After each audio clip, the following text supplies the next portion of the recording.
Good morning, good morning, good morning.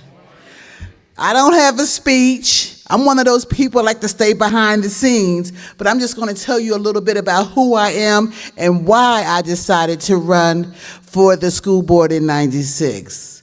First of all, I am not a native South Carolinian. I was born up north in New Jersey, grew up in Philadelphia. It took my husband 39 years to get me to come to South Carolina because I had heard so much about South Carolina that I did not like. And I told him, "Are you crazy? I'm not moving down there." But yet, here I am. So, over the years, I've been in the military. I've been a correctional officer. And in fact, that's how I met my husband, because he was a correctional officer as well. And then, I've lived on the West Coast in California. There, I traveled the country for the company that I worked for as a librarian, a photo librarian. And from there, I worked for a PBS television station as a membership director. I know you're probably wondering, well, when's she going to get to the education part? Just give me a minute, I'll get there. So I worked at a PBS television station, and then I got this great job at the National Parent Teacher Association. And that's where my passion for education kicked in. I guess I always had a passion for education, but I just didn't realize it until I started working for the National PTA. There I was the membership diversity manager. I traveled the country going from school district to school district talking to administrators about parent involvement, because that is a passion of mine. Parent involvement, getting parents involved in their children's education. I was involved in my daughter's education when she was in elementary school up through high school.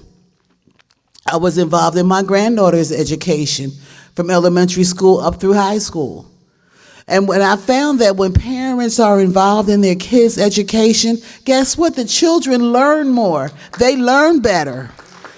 But when parents are not involved, they don't know what's going on with their kids in school. The children aren't learning. They don't know they don't know about homework and things like that. So that's what I did. And then I also talked about diversity. Because although PTA is a national organization, I also noticed I didn't see a lot of minority parents involved in the PTA. So I trained and held workshops and facilitated workshops on diversity, how we can get more minorities, not only in the organization, but in leadership positions. Okay, so I'm going to fast forward. Now I'm here in South Carolina. And I'm a minister at Bethlehem Baptist Church over in '96. When I first joined the church, my pastor put me involved in children's church. I said, okay, I can do that. I love teaching kids. And then I realized that a lot of the children that I was teaching, they were not reading up to grade level. That bothered me. I mean, that truly bothered me. And so I'm thinking to myself, well, why aren't these kids reading up to grade level? I looked at the statistics for the '96 schools. I looked at the reading and math proficiency levels. And they have levels that are high in the state, so I give them that. But then I looked at the state overall. South Carolina is number 42 on a list of 51 school districts. That's near the bottom of the list. So how proficient are our children really, when you look at it from that standpoint?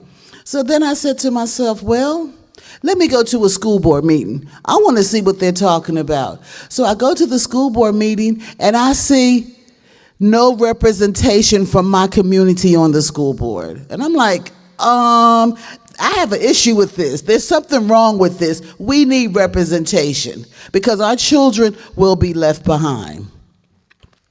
So I came to a breakfast in February, and I spoke with Bill and I spoke with Jamil, and they encouraged me to run for the school board. I prayed about it. I talked to my pastor about it. I talked to my husband about it. And what I got was, do what you need to do. Now, I do not have any children in the '96 school district that go to any of the 96 town schools, but my husband went there. I have nieces and nephews in the district, so I feel like I can represent them.